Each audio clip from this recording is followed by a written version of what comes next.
Hello मेरे प्यारे प्यारे दोस्तों। तो आज की वीडियो पूरी पूरी समर्पित होने वाली है वेव ऑप्टिक्स के न्यूमेरिकल्स की। जैसा कि पिछली वीडियो में आप जान चुके हैं कि मैंने आपको थ्योरी पढ़ाई थी भाई। आज थोड़े से पहले फॉर्मूलों का ज्ञान यहाँ पर मैं बांटता हुआ नजर आऊँगा और इसके बाद मैं आपको इसके क्वेश्चंस करा रहा हूँगा बच्चों।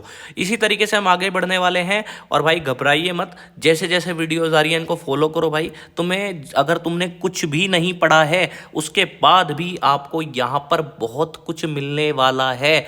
और भाई अगर आपने कुछ पढ़ रखा है तो भाई एक बार गो थ्रू कर लेना, तुम्हारी बहुत हेल्प हो जाएगी। चलो भाई बिना किसी टाइम वेस्ट के शुरू करता हूँ। देखो भाई मैंने आपको पढ़ाया है YDSE एक्सपेरिमेंट, है ना भाई। YDSE एक्सपेरिमेंट में क्या होता था मैं बता देता हूँ एक बार। ऐसे था, ये था, ये मैं इसलिए बता रहा हूँ भाई, हमारे सवाल तभी हो पाएंगे अगर हमें इसकी नॉलेज अच्छे से हो गई होगी भाई, है ना। ये कोई पॉइंट है यहाँ पर। अब क्या होता था, ये दो सोर्स होते थे, एक सोर्स 1 होता था, है ना भाई, और एक सोर्स 2 होता था। ध्यान से सुनो बच्चों मैं क्या बता रहा हूँ। यहाँ से एक वेव चलती थी, यहाँ से एक वेव चलती थी, दोनों मिलती थी। अगर यहाँ पर ये दोनों कंबाइन हो जाएं और एक ही फेज में कंबाइन हो जाएं, जुड़ जाएं, तो सामने आपको क्या मिलता था, रोशनी मिलती थी और रोशनी का नाम था कंस्ट्रक्टिव। याद रखना है। अगर कोई स्क्रीन पर पॉइंट है और वहाँ पर एक वेव यहाँ से चलती है, एक वेव यहाँ से चलती है, कंबाइन हो जाएं लेकिन अपोजिट फेज में हो, यानी कि एक दूसरे को कैंसिल कर रही हो, तो सामने क्या बनता हुआ नजर आता था, डिस्ट्रक्टिव बनता हुआ नजर आता था। तो या तो आपको कंस्ट्रक्टिव मिल रहा होगा अगर ये जुड़ जाएं, और अगर ये दोनों मिलके कैंसिल हो रही हो स्क्रीन पर कहीं पर, तो डिस्ट्रक्टिव मिलता हुआ नजर आता है बच्चों। अच्छा, इंटेंसिटी का फॉर्मूला याद रखना है। कुछ फॉर्मूले पढ़ाऊंगा, ठीक है, इनको ध्यान से सुनना तभी क्वेश्चन समझ में आएंगे भाई। पहला फॉर्मूला अपने पास ये रहने वाला है। अब ये आप बोलेंगे आई क्या है। आई है भाई जो सामने इस वाली को मिला के और इस वाली को मिला के सामने लाइट की जो चमक बनकर आई है वो इंटेंसिटी आई है, ठीक है। तो ये आई वो है जो सामने बन के आएगा। अब वो चाहे कंस्ट्रक्टिव है चाहे वो डिस्ट्रक्टिव है। अब बात आएगी आई नोट क्या है सर। भाई आई नोट ना, यहाँ पे ये पहली वेव से निकलने वाली इंटेंसिटी और दूसरे वेव से निकलने वाली इंटेंसिटी वे होती हैं, दोनों ही अगर सेम हैं तो ये फॉर्मूला है अपने पास सामने लाइट की चमक का, कि सामने क्या बनेगा, ठीक है। अब एक बात और, दूसरी बात अब आप क्या समझेंगे भाई, कि कंस्ट्रक्टिव, अगर सामने कंस्ट्रक्टिव बने तो कैसे पता लगे। तो भाई आप पहले एक बात समझो, ये फाई की वैल्यू है ना, इस फॉर्मूले में ये फाई की वैल्यू डिसाइड करा रही होगी कि क्या आंसर बनेगा, कंस्ट्रक्टिव बनेगा कि डिस्ट्रक्टिव। अगर ये सबसे कम होगी तो आंसर डिस्ट्रक्टिव हो जाएगा, और अगर ये वैल्यू सबसे ज़्यादा होगी तो सामने कंस्ट्रक्टिव हो जाएगा। तो ये एंगल कितना लेना चाहिए, तो इसका रट्टा मार लो भाई अभी फिलहाल के लिए, फाई बराबर 2n पाई। अगर ये इवन मल्टीपल आया किसका, पाई का, तो आपका कंस्ट्रक्टिव बन रहा होगा। याद कर लो, याद कर लो भाई, याद कर लो। अच्छा, अगर ये यहां पर कैसा बन रहा होगा, ये अगर आपको डिस्ट्रक्टिव बनाना है, ये फॉर्मूले में इंटेंसिटी आपको सबसे कम लानी है, तो उसके लिए फाई सबसे कम वैल्यू पर क्या बनेगा, याद कर लो। कब ऐसा होगा कि इंटेंसिटी सबसे कम आएगी, कौन से एंगल पर होगा, कौन से एंगल पर होगा, तो ये याद कर लो, ये ओड मल्टीपल ऑफ पाई। ऐसे भाई आप ये याद कर लो, ठीक है, ये बात याद हो जाएगी आपको। और क्या याद कर लो भाई, ध्यान से सुनते जाओ भाई, ध्यान से सुनते जाओ आज की क्लास को, बहुत इंपॉर्टेंट क्लास है आज की। फोर्थ आपको फॉर्मूला बता रहा हूं, एक बात बताओ बच्चों, ये एक वेव है, वेव की टोटल लंबाई वेव लेंथ होती है, लैम्डा कहलाती है, ठीक है। वेव की टोटल लंबाई क्या कहलाती है, वेव लेंथ कहलाती है। अब मैं कह रहा हूं कि वेव लेंथ ये है, और भाई इसका एक एंगल होता है, इस पूरी वेव का एक एंगल होता है, कितना, याद कर लो, टोटल एंगल 2 पाई होता है। कितना होता है एंगल, 2 पाई भाई, याद कर लो। कितनी लंबाई में, लैम्डा लंबाई में 2 पाई एंगल है। एक यूनिट लंबाई में कितना एंगल बनेगा, 2 पाई अपॉन लैम्डा, है कि नहीं भाई। लैम्डा लंबाई के अंदर कितना एंगल बनता है, 2 पाई, तो एक यूनिट लंबाई में कितना एंगल बनेगा, 2 पाई बाई लैम्डा। और x लंबाई के अंदर कितना एंगल बनेगा, x से कर दो मल्टीप्लाई, तो ये आपका टोटल एंगल आ गया। वेरी वेरी इंपॉर्टेंट फॉर्मूला जिसकी हमें आगे जरूरत पड़ने वाली है बच्चों, इसको याद कर लो। ये रिलेशन किसके बीच की आई, ये है फेज फेज फेज, ये क्या है पाथ डिफरेंस, ये क्या है पाथ डिफरेंस, ये क्या है पाथ डिफरेंस, याद कर लो।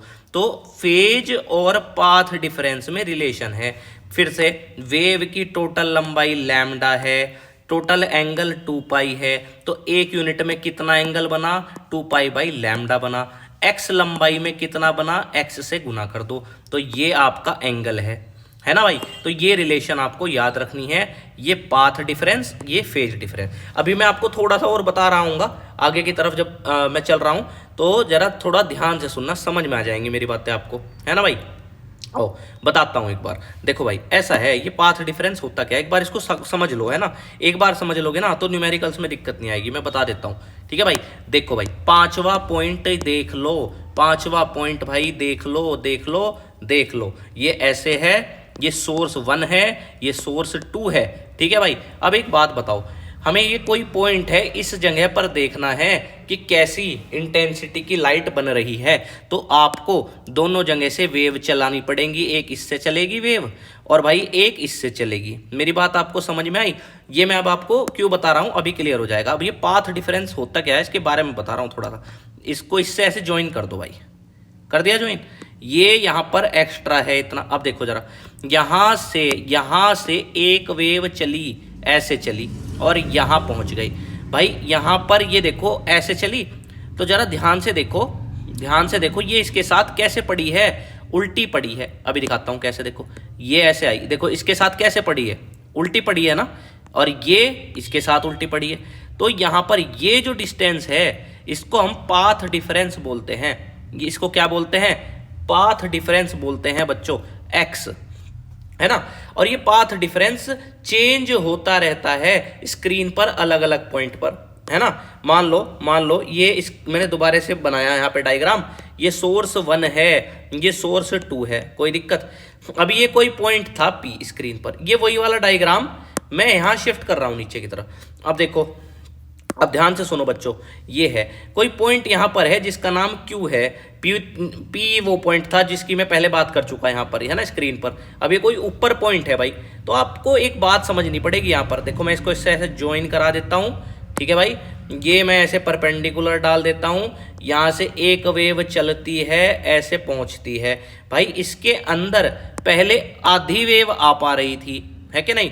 अब ये पॉइंट ऊपर चला गया, P से ये पॉइंट ऊपर चला गया, तो ये पाथ डिफरेंस है, इसमें ये पूरी वेव आने लगी, तो इसके सामने सामने ऐसे ये वेव पड़ने लगी। आ रही है बात समझ में या नहीं है। तो यहाँ पर क्या हो रहा होगा, यहाँ तो ये ऊपर वाले केस में क्या हो रहा था, देखो जरा ध्यान से, ये ऊपर का, ये नीचे का, ये नीचे का, ये ऊपर का, ऐसे पड़ रहे थे, तो सामने यहाँ बन रहा था डिस्ट्रक्टिव, है कि नहीं भाई। और भाई इस केस में ये जो पाथ डिफरेंस है जिसको मैं x बोलता हूं, ये बढ़ के आ रहा है, तो ये वेव आपस में ऐसे पड़ रही हैं, है ना भाई। तो ये साथ साथ देखो, इसका ऊपर वाला इसके ऊपर वाले के साथ पड़ा है, ऊपर वाला ऊपर वाले के साथ पड़ा है। इसका मतलब क्या हुआ बच्चों, सामने अब क्या बन रहा होगा, Q पॉइंट पर कंस्ट्रक्टिव बन रहा होगा, यहाँ क्या बन रहा था, डिस्ट्रक्टिव। तो ये जो अंतर है ये डिसाइड कराता है, ध्यान से सुन लो, इस पे क्वेश्चन आएगा भाई, इसलिए बता रहा हूं, ध्यान से सुन लो।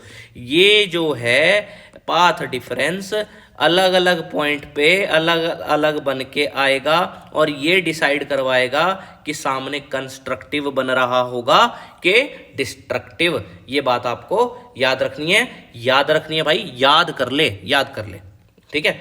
तो पाथ डिफरेंस डिसाइड करवा रहा होगा कि सामने कंस्ट्रक्टिव बनेगा या डिस्ट्रक्टिव।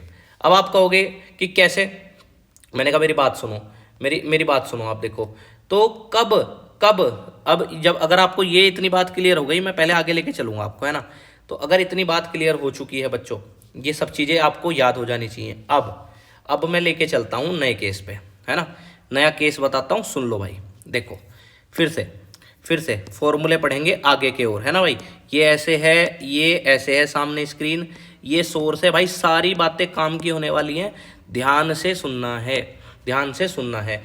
अगर अगर मैं आपको एक जनरल फॉर्मूला बता रहा हूँ इंटेंसिटी का, के ए स्क्वायर, भाई इसको याद कर लो, याद कर लो भाई, याद कर लो, याद कर लो, याद कर लो। आई इक्वल्स टू के ए स्क्वायर, के यहाँ 1 लिया जाता है तो आई बराबर क्या हो जाता है, आई बराबर ए स्क्वायर हो जाएगा, है कि नहीं।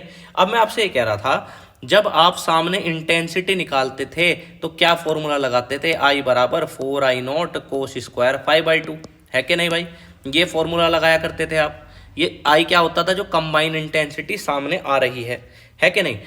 तो उस समय पे मैं यहाँ की इंटेंसिटी I0 मानता था और यहाँ की भी I0 मानता था, है कि नहीं भाई। लेकिन अगर यहाँ पर इंटेंसिटी I0 ना हो, क्या हो, I1 हो, यहाँ इंटेंसिटी I0 ना हो, क्या हो, I2 हो, अलग अलग इंटेंसिटीज हो, है ना भाई। तो सामने जो इंटेंसिटी बनती है वो I बनती है, तब ये फॉर्मूला नहीं लगेगा। ये तब लगेगा जब यहाँ पर I0 हो और यहाँ से भी इंटेंसिटी I0 हो। लेकिन अब तो यहाँ I1 है, यहाँ I2 है, तो सामने जो बन रहा होगा, मैक्सिमा कब बन रहा होगा और मिनिमा कब बन रहा होगा। तो अगर I मैक्सिमा है, आई मैक्सिमा मतलब जो कंबाइन होके बना और कंस्ट्रक्टिव बना, तो बच्चों उसका फॉर्मूला है A1 + A2 का होल स्क्वायर। I1 I2 अलग अलग इंटेंसिटी कंबाइन होके I बना, ये फॉर्मूला बना। ऐसे ही सामने आई मिनिमा कब बन रहा होगा, इन दोनों को मिला के अगर ये कैंसिल हो रही होंगी तो डिस्ट्रक्टिव बन रहा होगा, तो फॉर्मूला A1 - A2 का होल स्क्वायर बन रहा होगा। तो भाई ये फॉर्मूला है I max upon I minima का, ये फॉर्मूला है। अब आपका सवाल ये होना चाहिए कि A1 और A2 क्या है। भाई पहले इंटेंसिटी दोनों की सेम थी, I0 और I0, तो एम्पलीट्यूड भी सेम था, है ना। अब इंटेंसिटी अलग अलग है तो एम्पलीट्यूड भी अलग अलग, इसका A1 इसका A2। एम्पलीट्यूड का मतलब बताता हूं, जैसे ये वेव है, ये इसका एम्पलीट्यूड है ना। तो अगर ये वेव है तो ये इसका एम्पलीट्यूड है, ऐसे होता है। तो अगर I1 पहली वेव है, दूसरी I2 है, तो भाई इसका एम्पलीट्यूड A1 और इसका एम्पलीट्यूड A2 भाई। तो कंबाइन होके अगर मैक्सिमा बनेगा तो कैसे बनेगा, इस फॉर्मूले से नहीं निकाला जाएगा, ये फॉर्मूला लगेगा आई मैक्स कंस्ट्रक्टिव का A1 + A2 का होल स्क्वायर, और आई मिनिमा डिस्ट्रक्टिव जब ये जुड़कर कैंसिल हो रही होंगी तो ये बन रहा होगा। ये फॉर्मूला भाई याद कर लो, बहुत इंपॉर्टेंट है, याद कर लो, ठीक है। ये फॉर्मूला हमें याद रखना है। एक फॉर्मूला अब हमें क्या याद रखना है बच्चों, एक फॉर्मूला अब हमें क्या याद रखना है, मैं जरा ये क्वेश्चंस थोड़े से अभी फिलहाल आगे की तरफ खिसका देता हूँ, है ना भाई, फिर बात करूंगा। इंपॉर्टेंट चल रही है भाई ये सीरीज, बहुत इंपॉर्टेंट है भाई, इसको शेयर किया करो, इसको आगे तक पहुंचाया करो भाई, ताकि सभी बच्चों का इसमें फ़ायदा हो सके, है ना भाई। चलो अब मैं आपको आगे लेके चलूँगा, ध्यान से सुनेंगे बात को। चलो भाई देखो, अब इतना समझने के बाद मैं आपको नई बात बता देता हूँ। ये मैं फॉर्मूले पे ही आप कहोगे कि सर ये तो आपने उसकी बोली थी क्लास, अभी क्या बोलते हैं न्यूमेरिकल की, भाई ये इनको सीख लो भाई, मेरे कहने से मेरे चांद इसको सीख लो, ये ज़रूरी है। जब भी आप आगे की एक्सरसाइज, जब भी आप क्वेश्चंस कर पाओगे, मैं लेके चलूँगा, बहुत आराम से लेके चलने वाला हूँ, प्रॉब्लम बिल्कुल नहीं आएगी, सीख लोगे एक बार तो भाई बहुत जल्दी कर दोगे। देखो अब ये फॉर्मूला याद रखना है आपको, I1/I2 = A1² I1 यहाँ की इंटेंसिटी है पहले की, I2 दूसरे की, यहाँ का एम्पलीट्यूड A1, यहाँ का एम्पलीट्यूड A2, ये फॉर्मूला है। अच्छा भाई ये किसके इक्वल होता है, W1/W2 के। अब बच्चे इसमें गलती कर देते हैं, अब आप पूछोगे कि क्या गलती कर देते हैं सर। देखो भाई देखो, ये विड्थ ऑफ स्लिट होती है W1, ये क्या होती है, विड्थ ऑफ स्लिट W2, है ना भाई। तो ये फॉर्मूला भी हमें इस तरीके से याद रखना है। I1 पहले की इंटेंसिटी, I2 दूसरे की, A1 पहले का एम्पलीट्यूड, A2 दूसरे का एम्पलीट्यूड, ये रहा, और भाई इक्वल्स टू W1/W2। ये फॉर्मूला आपको क्या रखना है भाई, याद रखना है, ठीक है। अब अगर आपको ये बात क्लियर हो गई है, अब मैं आपको आगे लेके चलने वाला हूँ, एक फॉर्मूला और सिखाऊंगा, सॉरी 2 फॉर्मूले सिखाऊंगा भाई, है ना, और फिर मैं आपको सीधा क्वेश्चंस पे लेके चलने वाला हूँ। देखो भाई अब आप क्या सीख रहे होंगे, भाई मैं बता देता हूँ क्या सीखने वाले होंगे। अब देखो ऐसा है, ये ऐसे था, ये सामने स्क्रीन थी, तो भाई यहाँ पर सेंट्रल मैक्सिमा बनता है, यहाँ पर रोशनी बनती है ना। अब सामने ना क्या होता है, एक बैंड बन जाता है इंटरफेरेंस में, मैंने पिछली वीडियो में बता रखा है यहाँ पर एक बैंड बन जाता है एक वाइट कलर का, फिर यहाँ पर एक डार्क कलर का बैंड बन जाएगा, एक वाइट कलर का बैंड, ऐसे ही नीचे यहाँ पर एक डार्क वाइट डार्क, इस तरह से एक पैटर्न बन जाता है सामने। कंस्ट्रक्टिव डिस्ट्रक्टिव, कंस्ट्रक्टिव डिस्ट्रक्टिव, ऐसे, है ना, समझिए। कंस्ट्रक्टिव फिर डिस्ट्रक्टिव फिर कंस्ट्रक्टिव फिर डिस्ट्रक्टिव, ऐसे पैटर्न है। तो ये जो पट्टियां बनी हैं सामने, इनको बोलते हैं फ्रिंज विड्थ।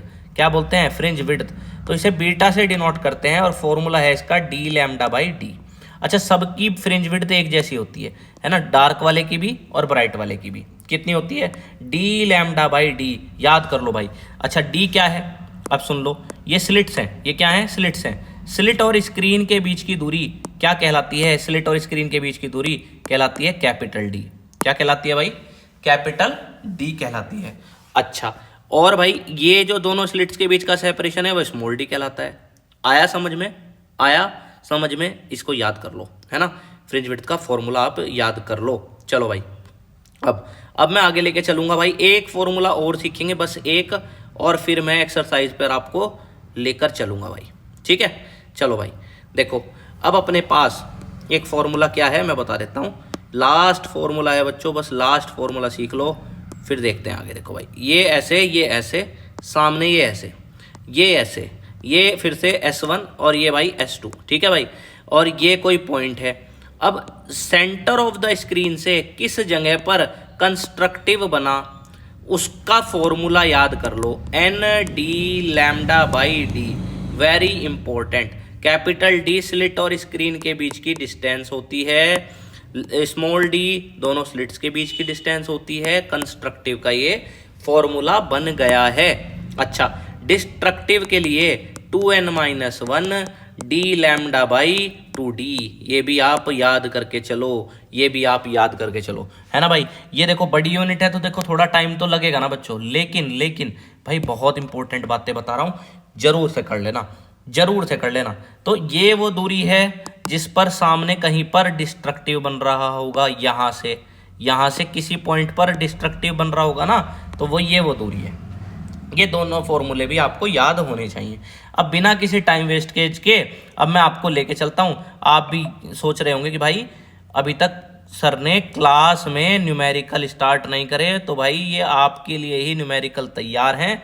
सामने स्क्रीन पर पहला न्यूमेरिकल आ चुका है। चलो भाई, बिना किसी टाइम को वेस्ट करते हुए मैं आपको लेके चलता हूँ। ये है अपना फॉर्मूला, सॉरी ये है अपना क्वेश्चन, इंपॉर्टेंट है, फॉर्मूला बेस्ड क्वेश्चन है। इन्हें देखो क्या कह रहे हैं, ध्यान से सुनेंगे। In a Young double slit experiment using light of 600 nm, यानी कि वेवलेंथ कितना दे दिया आपको? 600 नैनोमीटर का दे दिया, यानी कि 600 नैनो का मतलब 10⁻⁻9 मीटर होता है। कोई दिक्कत? कोई दिक्कत नहीं भाई, कोई दिक्कत नहीं। Slit separation is 0.8 mm। आपको याद है ऐसे, ये मैंने सिखाया था, ये स्लिट की सेपरेशन है, ये स्लिट 1 स्लिट 2, ये स्मॉल डी होता है। तो स्मॉल डी कितना दे दिया? 0.8 mm, समझ गए? ठीक है, स्मॉल डी हो गया आपका 0.8 mm। mm को मीटर में करना है तो 0.8 इंटू 10⁻³ मीटर भाई। आगे क्या कह रहे हैं? Screen is kept 1.6 metre from the slits. Screen जो होती है, ये स्क्रीन है, ये स्लिट्स से 1.6 मीटर की डिस्टेंस पर है, यानी कि कैपिटल डी दे दिया बच्चों। ये पहचान आनी चाहिए, है ना, पहचान आपको हो जाएगी अगर आप क्वेश्चन अच्छे से पढ़ रहे होंगे। ये हो गया। अब आपसे क्या पूछा है? Distance of third minimum. क्या पूछ लिया आपसे? थर्ड मिनिमम की डिस्टेंस पूछ ली। कहाँ से पूछ ली?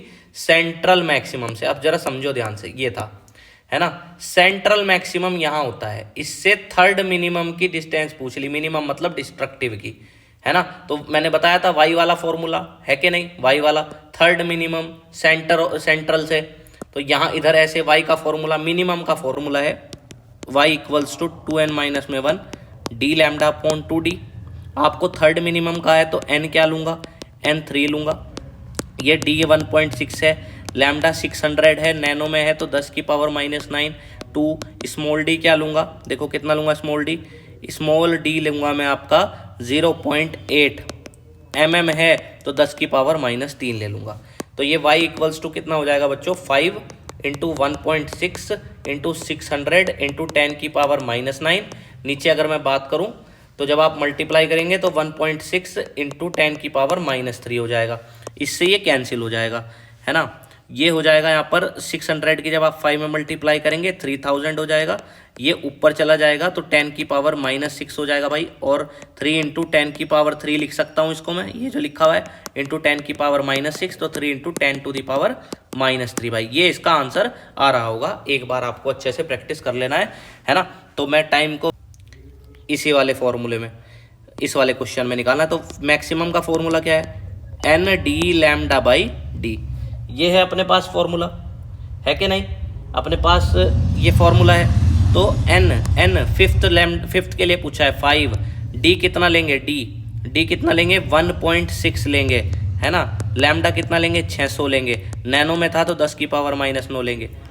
स्मॉल डी कितना लेंगे 0.8 इंटू 10⁻⁻3, है ना। मैक्सिमम की बात हो रही है तो मैक्सिमम वाला फॉर्मूला लगाया। तो भाई क्या हो जाएगा, y इक्वल्स टू ये कितना हो जाएगा 8 हो जाएगा, है ना। 8 इंटू 600 10⁻⁻9 है। नीचे की बात करें तो 0.8 10⁻⁻3 हो जाएगा। पॉइंट हटा लेंगे ऊपर 10 आ जाएगा, है कि नहीं भाई। 8 से 8 कैंसिल हो जाएगा। तो अपने पास कितना बन रहा होगा 600 इंटू 10⁻⁻6 इंटू 10, ये बन रहा होगा।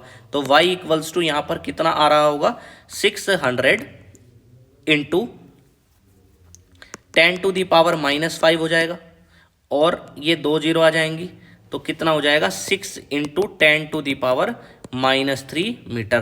तो ये आपने क्या निकाल दिया, ये आपने निकाल दिया क्या, मैक्सिमा निकाल दिया। कौन से वाला, फिफ्थ वाला, ये क्वेश्चन में पूछा था।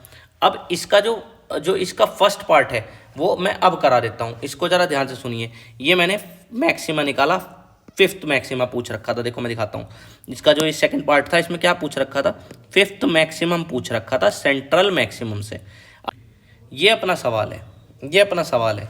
तो आपको इस सवाल को करने से पहले एक बात बताता हूँ, ध्यान से सुनो। अगर आपको याद हो, मैंने आपको बताया था कि ये 2 स्लिट्स हैं, ठीक है। इसका नाम सोर्स 1 है, इसका नाम सोर्स 2 है। ये कोई पॉइंट है जहाँ इंटेंसिटी चेकआउट करनी है। ये मैंने बोला था ये क्या कहलाता है, ये कहलाता है आपका, ये क्या कहलाता है, ये कहलाता है पाथ डिफरेंस। और मैंने बताया था ये पाथ डिफरेंस बताएगा कि सामने कंस्ट्रक्टिव बनेगा या डिस्ट्रक्टिव बनेगा।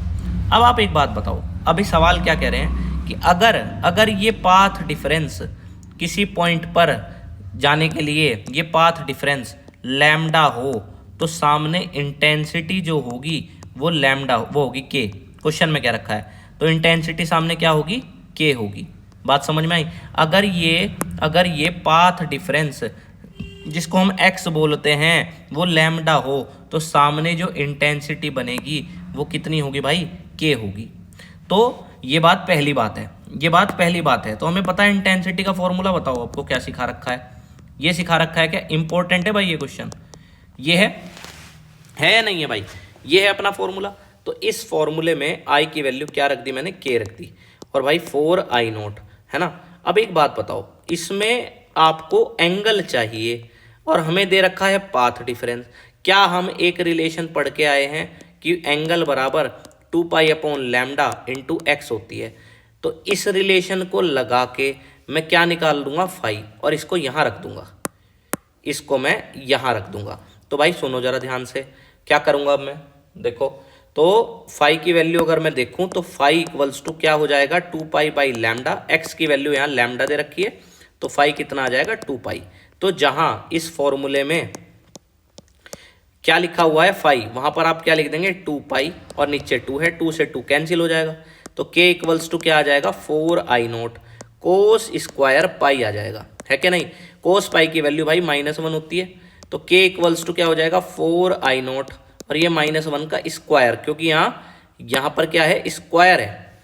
तो k इक्वल्स टू क्या आ जाएगा, k इक्वल्स टू आ जाएगा 4I0। इस इक्वेशन को फर्स्ट इक्वेशन मान के रख लिया, इस इक्वेशन को क्या मान के रख लिया बच्चों, फर्स्ट मान के रख लिया।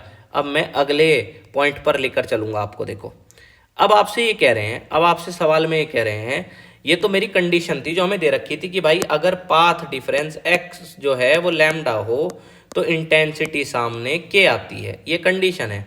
तो मैंने कहा x तो लैम्डा दे दिया, i k दे दिया, फॉर्मूला लगाया, फॉर्मूले में i की जगह k रख दिया। यहाँ एंगल चाहिए होता था, ये रिलेशन है, x की वैल्यू लैम्डा दे रखी थी, इससे मेरा एंगल निकल के आ गया था। यहाँ फाई की जगह मैंने 2 पाई रख दिया था, 2 से 2 कैंसिल कर दिया था। कोस पाई की वैल्यू -1 होती है, इसका स्क्वायर कर रखा है, तो ये ऐसे हो गया। तो भाई अपने पास ये आ गया। ठीक है, अब हमारे से कह रहे हैं कि अगर ये x की वैल्यू λ/3 हो तो कोई और पॉइंट होगा, है ना, स्क्रीन पे कोई और पॉइंट होगा जहां पर x की वैल्यू λ/3 हो, तो वहां पर इंटेंसिटी कितनी होगी।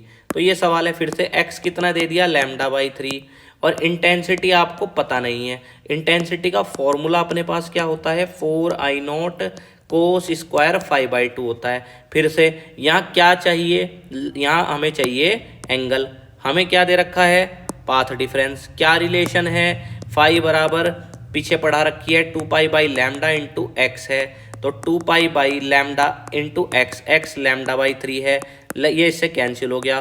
फाई कितना आ गया, 2 पाई बाई 3। इसको रख दो इस वाली इक्वेशन में।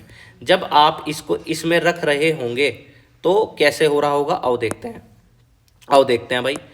I बराबर 4I0 कोस स्क्वायर 5/2, फाई क्या है 2 पाई बाई 3। भाई गलती नहीं करनी, नीचे 2 भी है, ये भी लिखना है, ये यहाँ चला जाएगा। I बराबर 4I0 cos square 2 pi by 3 और इंटू में 2, ऐसे हो जाएगा, 2 से 2 कैंसिल हो जाएगा। I equals to 4I0 cos square π/3 रह गया। π/3 मतलब क्या होता है, π/3 180/3 यानी कि cos 60 यानी कि 1/2 और यहाँ स्क्वायर है इसका। तो I इक्वल्स टू कितना आ गया 4I0, यहाँ हो गया 1/4, 4 से 4 कैंसिल हो गया, I बराबर I0 आ गया। और I0 की वैल्यू यहाँ से आप निकाल सकते हो, कितनी आई, देखो कितनी आई, I0 बराबर कितना हो जाएगा k/4 हो जाएगा। तो यहाँ पर जहाँ I0 लिखा हुआ है वहाँ पर क्या आ जाएगा k/4, यानी कि इंटेंसिटी उस जगह पर जहां पाथ डिफरेंस λ/3 हो, सामने अगर कोई इंटेंसिटी बनेगी उसकी वैल्यू पहले वाले की जो थी वो k/4 हो जाएगी। पहले k थी ना पहले, अब k/4 हो जाएगी। वेरी वेरी इंपॉर्टेंट क्वेश्चन है, वेरी इंपॉर्टेंट है भाई, तैयार कर लेना, तैयार कर लेना, तैयार कर लेना। चलो भाई, अब मैं नेक्स्ट क्वेश्चन पे लेकर चलता हूं। ध्यान से देखेंगे क्वेश्चन को, ध्यान से देखेंगे भाई इस क्वेश्चन को। नेक्स्ट क्वेश्चन है भाई, देखो थोड़ा सा आपको यहाँ पर जो है पेशेंस भी रखना पड़ेगा बच्चों, और थोड़ी सी मेहनत भी करनी पड़ेगी। कुछ क्वेश्चंस आपको थोड़ा सा एक बार नहीं 2-3 बार पढ़ने पड़ेंगे, तभी आपको समझ में आ रहे होंगे, नहीं तो भाई दिक्कत आएगी। चलो भाई, अब मैं आगे लेके चलता हूँ। देखो अपना सवाल अगला ये है, अपना सवाल अगला ये है, मैं आपकी स्क्रीन पे ऐसे कर देता हूँ उसको एडजस्ट,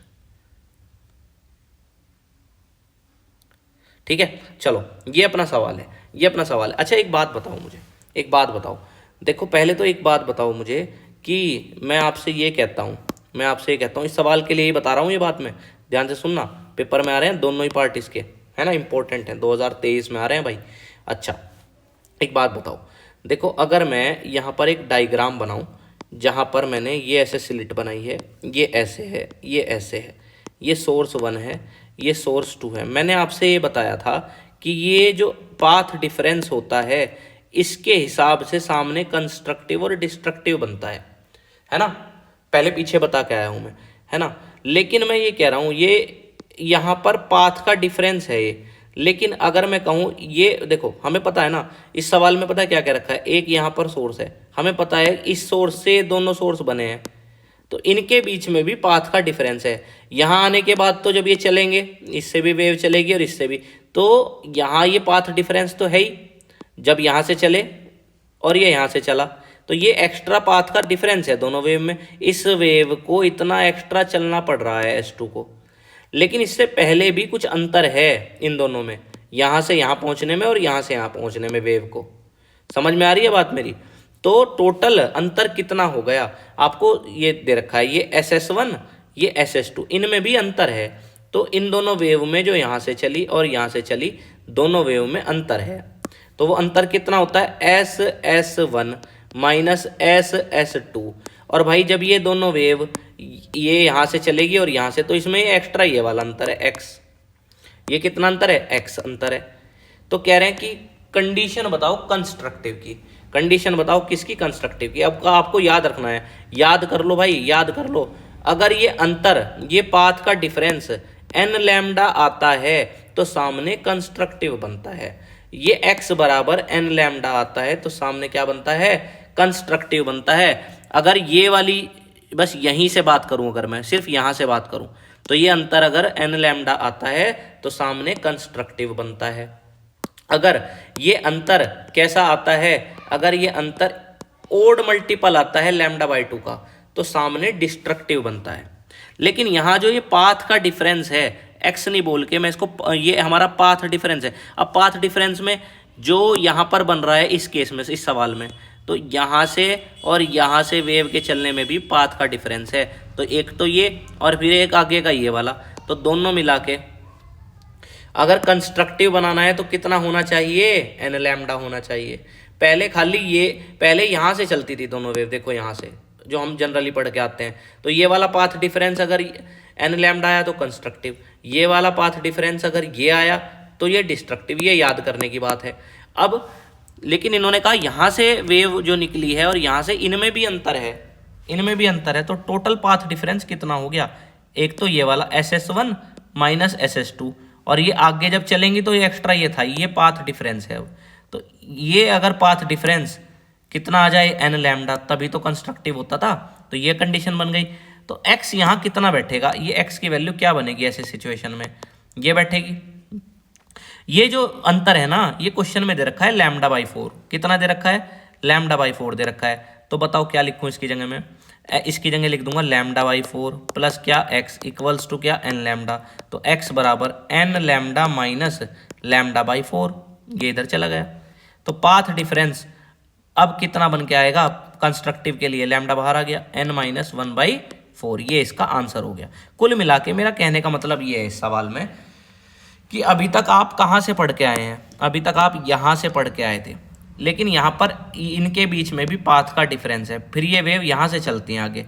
तो अभी तक हम यहाँ से पढ़ते हैं कि यहाँ से चलेंगे तो x equals to n lambda है तो कंस्ट्रक्टिव, यहाँ से अगर ये अंतर ये आ गया तो डिस्ट्रक्टिव। लेकिन मैंने कहा अब की बार पाथ डिफरेंस ये वाला भी तो है इनके बीच का, एक तो ये और फिर आगे का x, दोनों मिलके जो पाथ डिफरेंस है। अब कंस्ट्रक्टिव क्या है, कंस्ट्रक्टिव की क्या कंडीशन होती है, ये पाथ डिफरेंस कितना हो जाना चाहिए, एन लैम्डा, है नहीं।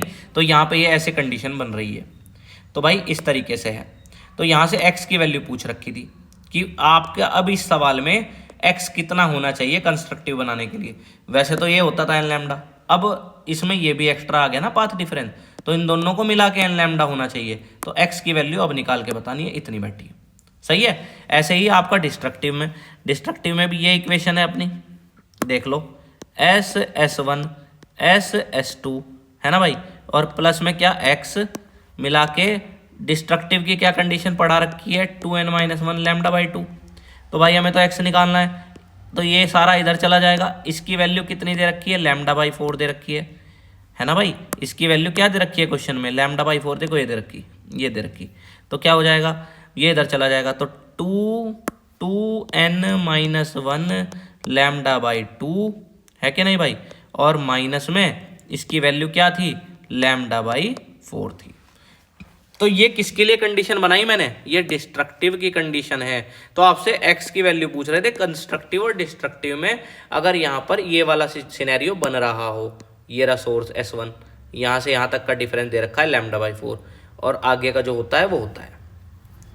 तो भाई आपके पास इसमें से लैम्डा कॉमन आ रहा होगा, लैम्डा कॉमन आ रहा होगा, और यहाँ पर 2 भी कॉमन आ रहा होगा, तो 2n माइनस में 1 है ना भाई, और यहाँ पर क्या बच रहा होगा, ये ऐसे बच रहा होगा, है क्या नहीं भाई। ये इतना हमें समझ लेना है, इतनी बात आपको समझ में आ गई होगी, है ना। अब देखते हैं आगे की बात। देखो जी, अब इसको थोड़ा सा सोल्व कर लो। x equals to lambda by 2, LCM ले लेंगे तो 4n माइनस 2 है कि नहीं, 4n माइनस 2 माइनस में 1 अपॉन में 2, तो कितना हो जाएगा ये, x इक्वल्स टू λ/2 4n-3, ठीक है, ये हो जाएगा।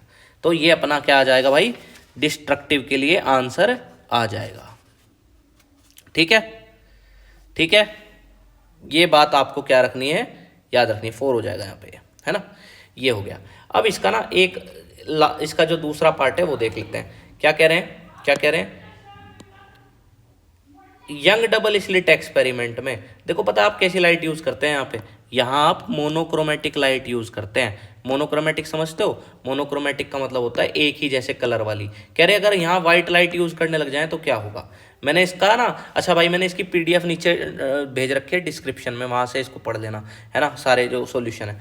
अभी मैं ये कह रहा हूँ आपसे कि भाई वाइट लाइट अगर आप यूज़ करेंगे यहाँ पे और यहाँ पे, तो यहाँ पर आपको ना ब्राइट मिलेगा, ध्यान रखना। आप लिखना यहाँ पर ब्राइट फ्रिंज आपको मिलेगी। इसके बाद आपको कौन सी फ्रिंज मिलेगी, दोनों तरफ आपको कलरफुल फ्रिंजेस मिलती हुई नजर आएंगी और फिर ये डिसअपियर हो जाएंगी।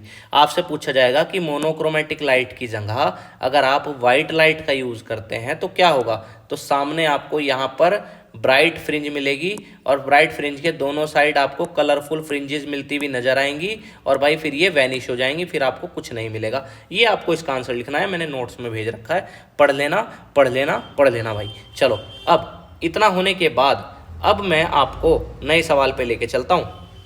अब 2 सवाल और कराऊंगा भाई, इसके बाद मैं आपको इससे रिलेटेड और सवाल नहीं कराऊंगा, बस मुझे डिफ्रैक्शन पढ़ाना है इसके बाद, और फिर भाई मैं आपका नया चैप्टर स्टार्ट कर दूंगा।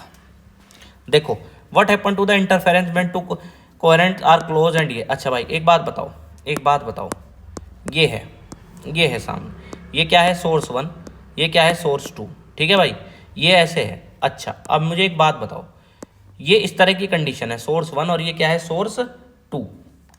एक बात बताओ, ये पैटर्न सामने बनता है dark bright dark bright dark bright, ऐसा पैटर्न कुछ सामने बनता है। अच्छा, इनकी जो पट्टियां हैं ये इनको फ्रिंज विड्थ बोलते हैं और इसका फॉर्मूला मैंने आपको ये बताया था। कह रहे कि अब सवाल क्या है, what happen to the interference pattern when 2 coherent sources are infinitely close.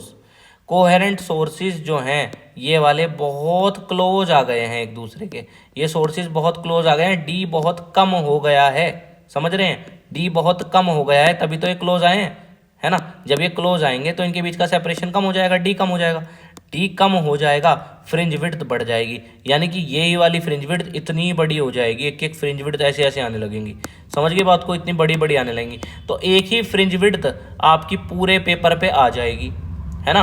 औरों को तो बनने का मौका ही नहीं मिलेगा, वे तो नीचे चली जाएंगी, है कि नहीं भाई। सुन लो, फ्रिंज विड्थ जो है ये होता है, और भाई डी इन्होंने बहुत कम कर दिया, डी कम कर दिया तो फ्रिंज विड्थ बहुत बढ़ गई, तो ये ऐसी नहीं आई, अब ये बहुत बड़ी बड़ी आने लगी, इतनी बड़ी आने लगी कि आपको सामने सिर्फ एक ही फ्रिंज विड्थ दिखाई दे रही है ना। तो यही पूछ रहे हैं कि अगर ये इनफाइनाइटली क्लोज ले आए तो आपको पैटर्न कैसा दिखेगा, तो आपको सामने सिर्फ एक ही तरह की फ्रिंज विड्थ आपको नजर आएगी।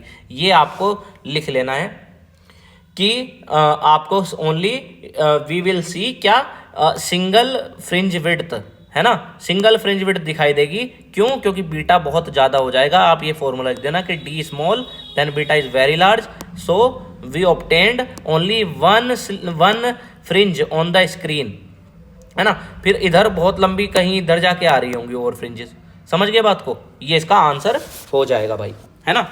इसके बाद अगर आपने कहा far apart from each other, अब ये बहुत दूर ले गया मैं, अब सुनो क्या होगा, अब जब मैं इन्हें बहुत दूर ले जाऊंगा डी बहुत ज़्यादा हो जाएगा और बीटा बहुत कम हो जाएगा। अब ये फ्रिंज विड्थ जो है ना ये इतनी इतनी सी हो गई। अब इनमें हम यही नहीं पता लगा पा रहे कि डार्क कौन सी और ब्राइट कौन सी।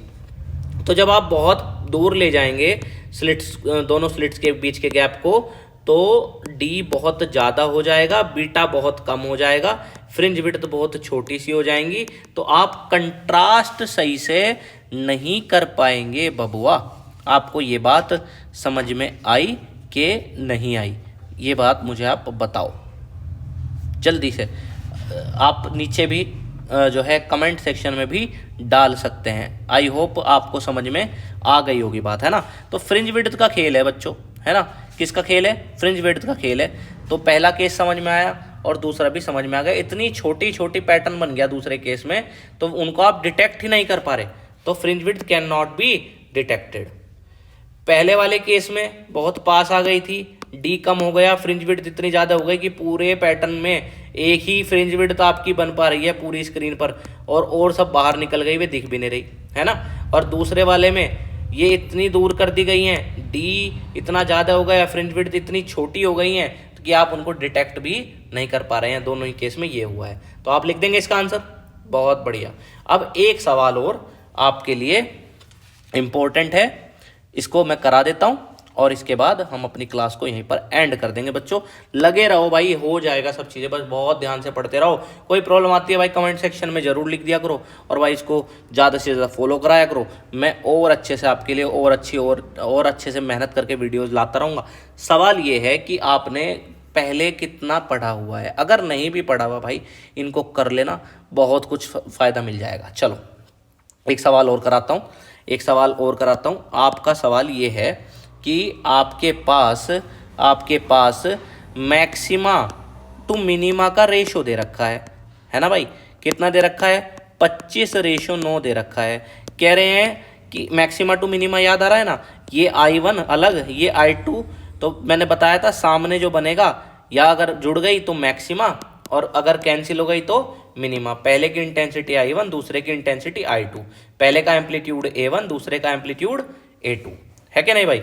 तो आई में आपसे पूछ रहे हैं कि सवाल में ये पूछ रखा है कि इंटेंसिटी क्या है पहले वाली वेव की और दूसरे वाले वेव की, ये आपसे सवाल पूछ रखा है भाई। ये आपको डिस्क्रिप्शन में नोट्स में मिल जाएंगी बातें, सवाल मैंने आपको बता दिया। मैक्सिमा टू मिनिमा का रेशियो दे रखा है। अब आपको मैक्सिमा जो सामने बनता था उसका फॉर्मूला क्या पता है? ये पता है ना बच्चों, और मिनिमा का क्या पता है? ये पता है ना आपको। अच्छा, इसकी वैल्यू क्या दे दी? 25/9, ठीक है। A1 + A2 का होल स्क्वायर, A1 - A2 का होल स्क्वायर, ठीक है भाई। अब ये स्क्वायर है, इधर जाके क्या हो जाएगा? ये इधर जाके क्या हो जाएगा दूसरी तरफ? Square root. तो 25/9 का क्या हो जाएगा? Square root. तो कितना आ जाएगा? 5/3 आ जाएगा। यहाँ आ जाएगा A1 + A2, A1 - A2, ये इधर मल्टीप्लाई में पहुँच जाएगा 5A1 - 5A2, 3A1 + 3A2, है कि नहीं भाई। ये इधर चला जाएगा 2A1, ये इधर चला जाएगा 8A2, ये नीचे आ जाएगा। तो जब ये इसके नीचे चला जाएगा तो A1/A2 = 8/2 आ जाएगा, यानी कि कितना आ जाएगा भाई? 4/1 हो जाएगा। अब मैंने एक रिलेशन ये पढ़ाई थी आपको, पढ़ के देखना, पीछे लिखी हुई है, ये पढ़ाई थी बस। तो A1/A2 की जगह क्या आ जाएगा? इसकी जगह आ जाएगा 4/1 का होल स्क्वायर, यानी कि 16/1। अच्छा, अगर आपसे विड्थ ऑफ स्लिट्स का रेशो पूछते तो वो भी तो यही होता था, पीछे फॉर्मूला पढ़ लेना भाई, ये आ जाएगा। वेरी वेरी इंपॉर्टेंट है भाई, अच्छे से कर लेना। मिलता हूँ आपसे नेक्स्ट वीडियो में, इनको कर लेना भाई, बहुत ज़रूरी है, इंपॉर्टेंट है। मिलता हूँ नेक्स्ट वीडियो में, अगली वीडियो में और टॉपिक्स लूँगा, और धीरे धीरे सारे कर लेंगे भाई, थोड़ी मेहनत बढ़ा ले, हो जाएगा। मिलता हूँ नेक्स्ट वीडियो।